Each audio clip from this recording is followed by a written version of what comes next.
and welcome viewers. I am Pia and you're watching the World Report on NewsX World, and here are the top headlines. US senators have reached a bipartisan deal to resume federal funding, ending a record 40-day government shutdown. The stopgap agreement funds operations through January, resolving disputes over health care subsidies, food benefits and federal employee firings. BBC Director General Tim Davie and News CEO Deborah Turness have resigned after facing backlash over a documentary that has edited US President Donald Trump's speech, misrepresenting his words before the Capitol riots. US President Donald Trump responded by slamming the BBC and labeling its journalists as corrupt. He has accused the broadcaster of bias, dishonesty, and has claimed that media has tried to influence the 2020 US presidential elections. Ukrainian President Volodymyr Zelensky has called for stronger air defenses, increased equipment reserves, and faster, more precise military operations across affected regions. These comments follow intensified Russian strikes targeting Ukraine's energy infrastructure. Israel has confirmed that Gaza returned the remains of Lieutenant Hedar Golden, who was killed in 2014. Forensic experts verified the identification, and Israeli Prime Minister Netanyahu has stated that the long-awaited return brings closure to Golden's family. Starting today, China has suspended its 24% additional tariffs on US goods for 1 year and eases duties on select farm imports, including soybeans. This follows last week's high-level talks to ease trade tensions. China has granted export control exemptions on Nexperia semiconductors for civilian use, easing chip shortages for global car makers. The move follows recent US-China talks allowing short-term exports. Typhoon Fenghuang lashes the northern Philippines, killing at least 2 and cutting off towns. Over 1 million residents have been evacuated before the landfall in the Aurora province.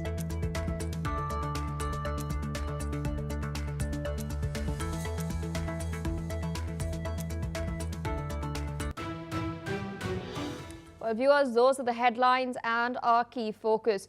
After 40 days of paralysis, the longest U.S. government shutdown in history, Senate negotiators have now struck a bipartisan deal to temporarily restore federal funding and reopen government operations. Now, according to reports, the agreement is a stopgap funding bill that would keep the government running through January 2026.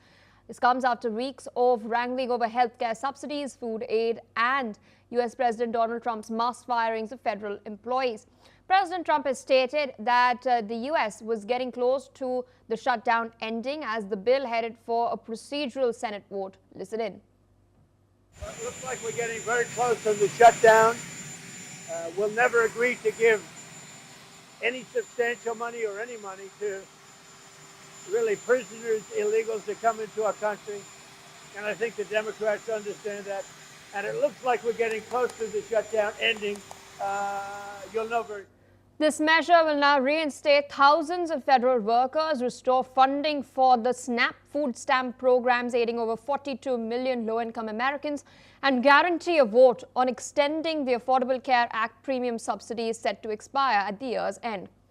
Democrats, meanwhile, remain divided, with Senator Chuck Schumer opposing the deal, arguing that it falls short of fully renewing the healthcare subsidies.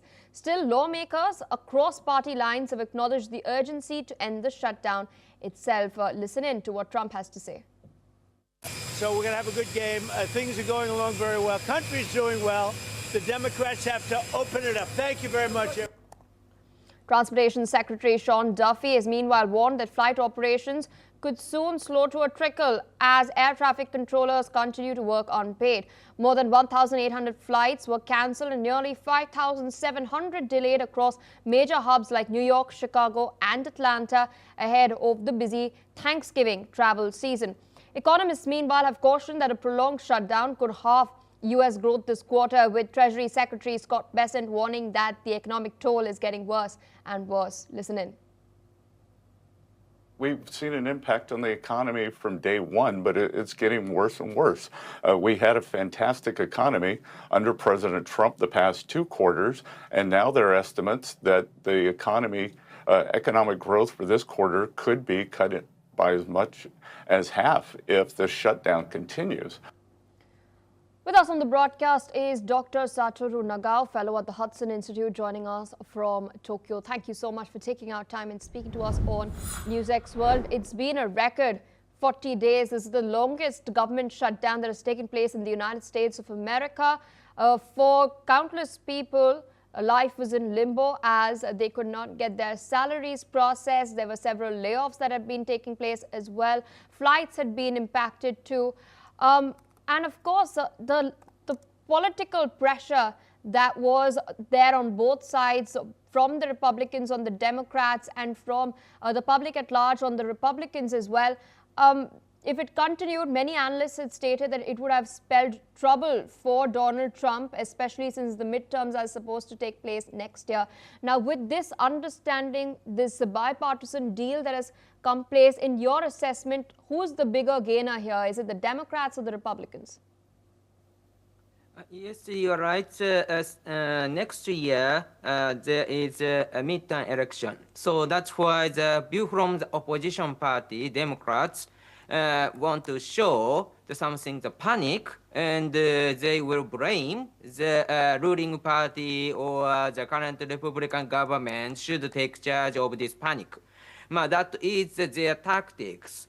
But at the same time, this is the season just before the Thanksgiving and Christmas will come. Yes. So in this case, in this holiday season, if the airplane cannot fly, many people will be very upset, and the backlash will come to the Democrat. It's a risk for these tactics. So that's why they need to make balance between two. And the governmental side, the Republican side, try to make pressure by lay off many people. In this case, they cannot prepare money for this holiday season. So that's why this is pressure for the Democrats. So that's why finally, the Republican and some part of the Democrat agree to move this situation. But at the same time, the problem is this is not the end. Because in case of the Senate, it is true, the 60 is a matter of the 100, and the 60 seat has already got. But after that, Congress is waiting. So that's why the Senate is not only the battle space, and indeed Congress, the new battlefield will come. So this means that this is not the end, and there is a possibility that some battle, political battle, will follow after this decision. Indeed, as you stated, the Senate is not the only political battlefield. The U.S. Congress as well, we've seen the vote being in limbo there. On one hand, if the Senate does pass this understanding, pass this deal that has now been inked, it's a matter of opening up of the SNAP benefits to 42 million Americans. The fact that federal employees who've been furloughed on one hand could receive their salaries, those who've been fired could be inducted again, versus on the other, you could see the healthcare premiums, the insurance premiums then doubling. Do you think that this is something that the Congress Democrats would then factor in if it is passed through the Senate? In this case, a little bit controversial. In case of the agreement in the Senate, the Republicans have got more than the Democrats people believe. In case of these Medicare or other issues. But at the same time, if the Democrats believe that they lose this battle, this is not a good image for the midterm election next year. So that's why in the Congress, they try to recover their honor, as they hasn't lose any that kind of mood. If that kind of mood has happened, their resistance in the Congress will be relatively strong. So that's why this is a deal. This means that both sides need to say we are the winner. So that's why in the battlefield will continue, but the result of the disagreement should be both sides will claim their victory. Indeed, sir. Requesting you to stay on with us as we're tracking some other very crucial updates, this time from the United Kingdom.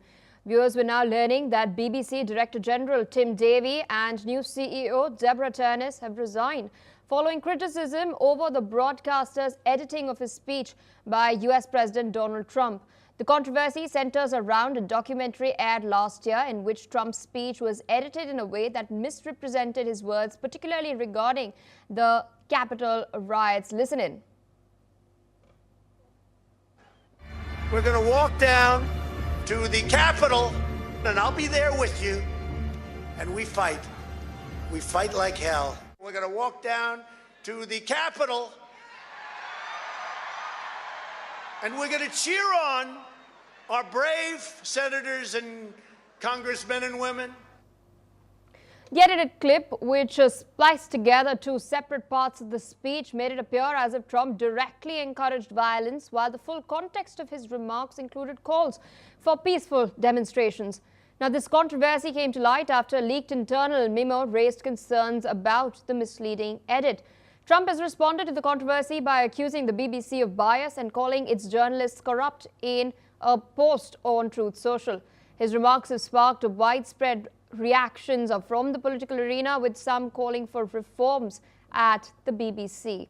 With us on the broadcast is Dr. Satoru Nagao. Interesting development from the United Kingdom. Clearly, doctored content has been published. The context has been changed to mislead viewers. There is a lot of talk about free press that we all do, as a fourth pillar of democracy. But is freedom of press really a license to twist facts on the ground, as we've seen in this particular video? And we've of course seen the top brass of the BBC with the fact of its Director General Tim Davie and its new CEO Deborah Turness now resigning. What else is really required for accountability from the broadcaster? Journalists should be neutral and broadcast a fact. So that's why they are not a political activists. But in the past, indeed, there are many incidents. Journalists themselves have a political opinion and make the document along with their political opinion. So, but in the past, because of these journalists is the only source of the information, people did not realize it. At least many people did not realize it, even if some people found it. So that's why this was not just a super big problem, super big scandal. But there are many AI, internet. Now it is easy to find such kind of political bias towards document or media broadcast. So that's why that kind of scandal, it is easy to happen. So that's why in the age of the global AI or the internet-based age, in this case, the journalists need to make something high quality, non-biased news or the documentary. And that is more hard and tough situation for the journalist, but at the same time, quality is very important than the quantity, I think. Absolutely. And, the reactions to what's been transpiring has also been very interesting, especially from some seasoned journalists at the BBC itself. Without taking names, of course, one of the senior broadcasters and an author as well, one of the presenters of a program at the BBC, has put out a tweet stating that the BBC is facing a coordinated, politically motivated attack. And he's also stated that it's time to defend public service broadcasting. They've in fact got a real fight on our hands to defend public service broadcasting, because that's under threat too. But do comments like these from these senior seasoned journalists at the BBC itself, considering this doctored piece has come to light, now doubling down and pointing fingers elsewhere, taking away from the core issue of the fact that journalistic ethics have been violated? Freedom of speech rely on some kind of the tolerance of the remark. That is true. But at the same time, yes, picking some movie and connect with the other picked up movie and makes a new story instead of the original fact, that is not good anyway. So that's why the more natural, more persuasive, more logical facts they need to broadcast. At least the BBC say BBC's news is non-biased. It's appeal point of their news media. So that's why if the people believe this is biased, this is very bad damage. That's why the BBC, the chief, decide to taking charge of this because this is betrayal towards what they said. So they believe. So that's why, yes, it is true. The media should not just follow the powerful government. That is true. But at the same time, we should not confuse the issue. Is this issue? This is the issue related with the fact or not, and not follow the government or not, I think. All right, so with that, I'd like to thank you for taking out time sharing your perspective with us on NewsX World.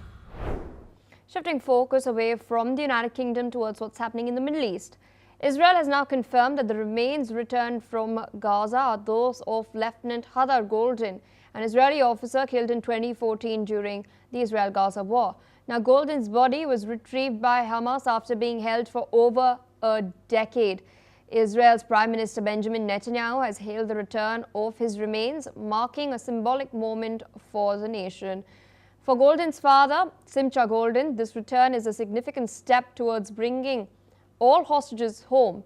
He's emphasized that true victory would come only when all hostages are safely returned. Listen in to what Golden's parents have stated.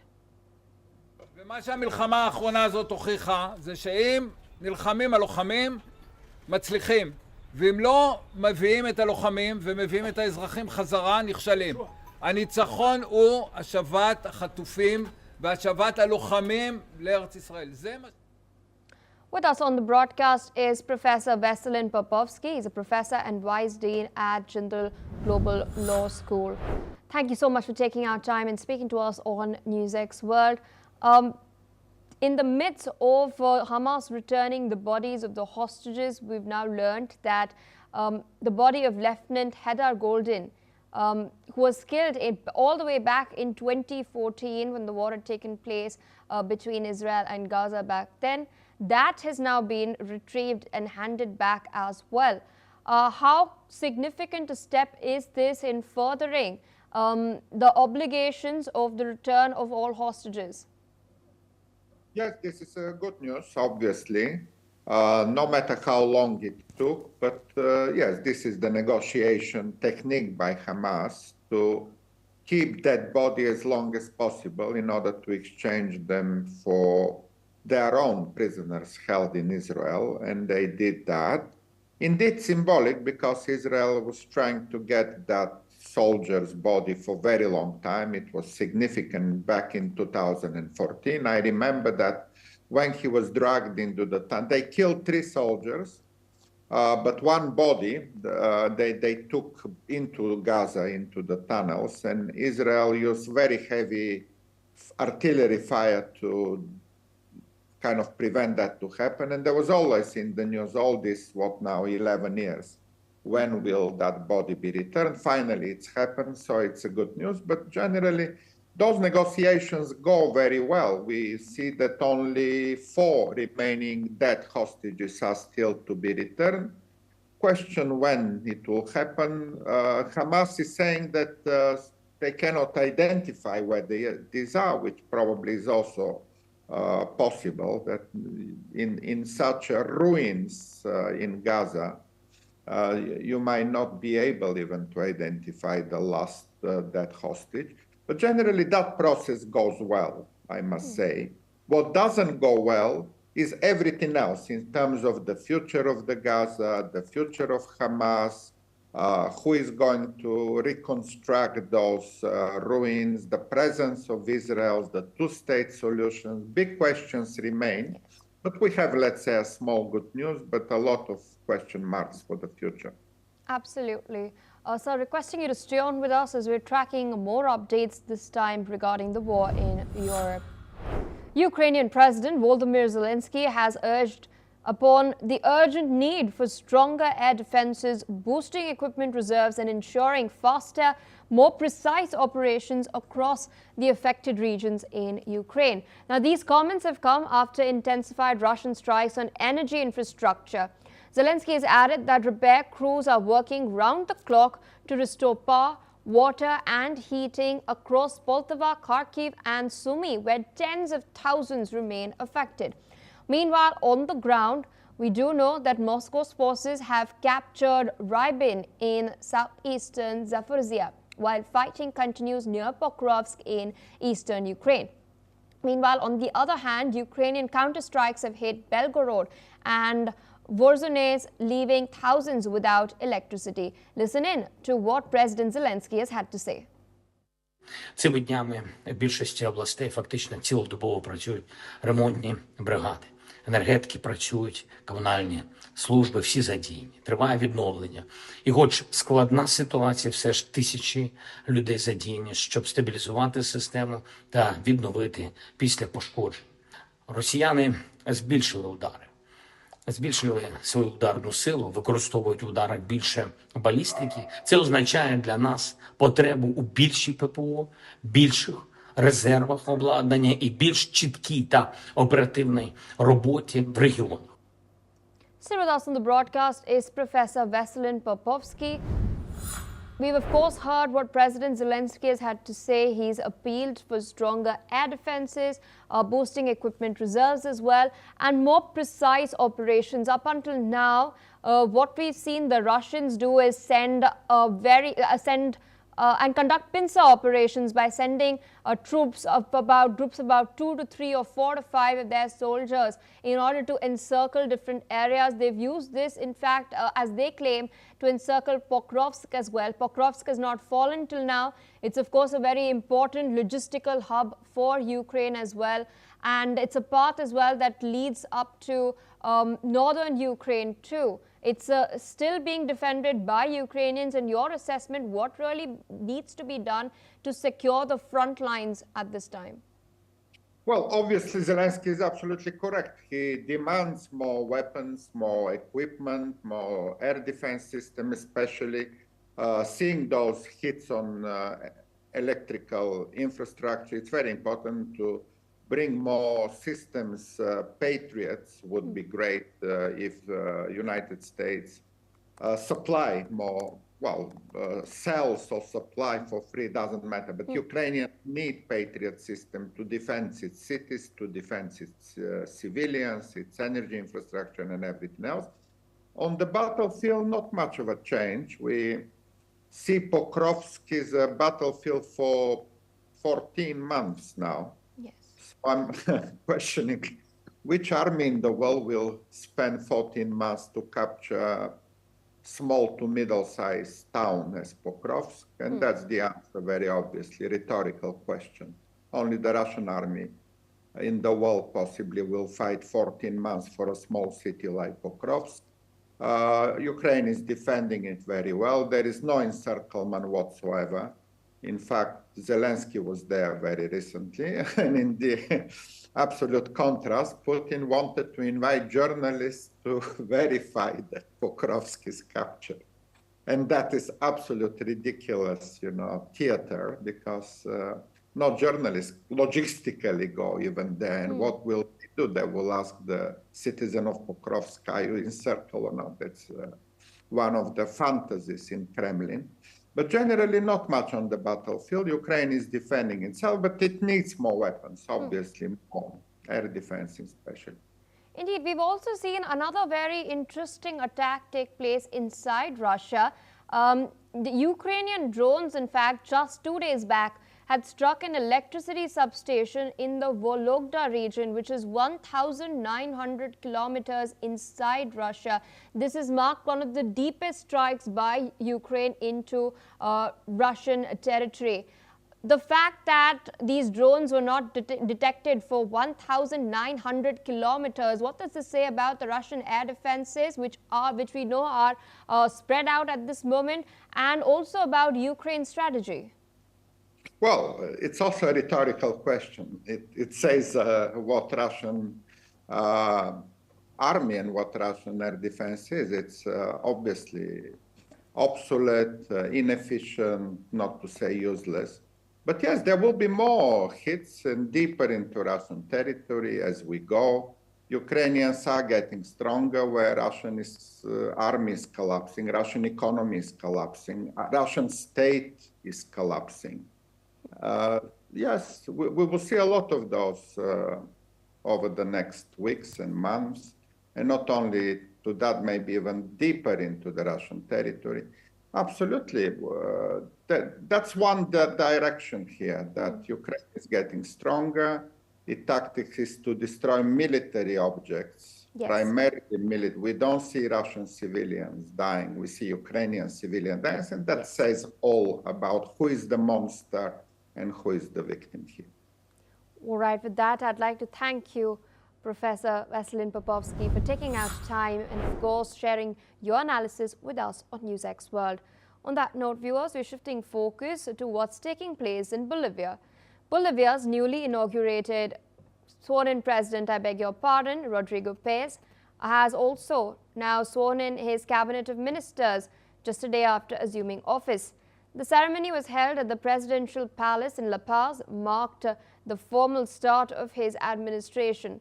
Paz now reiterated his commitment to reorganize the government, promising a leadership based on stability, transparency and austerity. He stated that his administration will focus on rebuilding public trust, eliminating excessive spending and ensuring greater accountability in public service.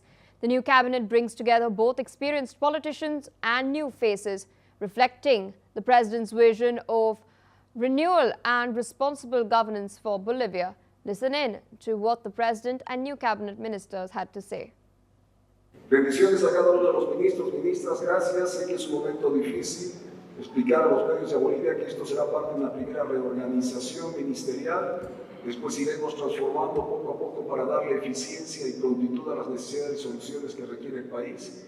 Que tengan claridad que estamos trabajando arduamente 24/7 para garantizar la provisión de combustibles, la estabilidad de precios del sistema financiero, del sector cambiario. Todo eso es un conjunto de medidas que se van a ir tomando y que van a ser hechas en el corto plazo. Lo que se busca es sostenibilidad y obviamente el menor costo social posible. Asumimos la tarea de servir con eficiencia, coordinación y transparencia, conscientes de que cada decisión que tomemos debe fortalecer la fe del pueblo boliviano en el Estado y en sus instituciones. All right, viewers, on that note, due to paucity of time, we slip into a quick short break. Stay tuned on NewsX World.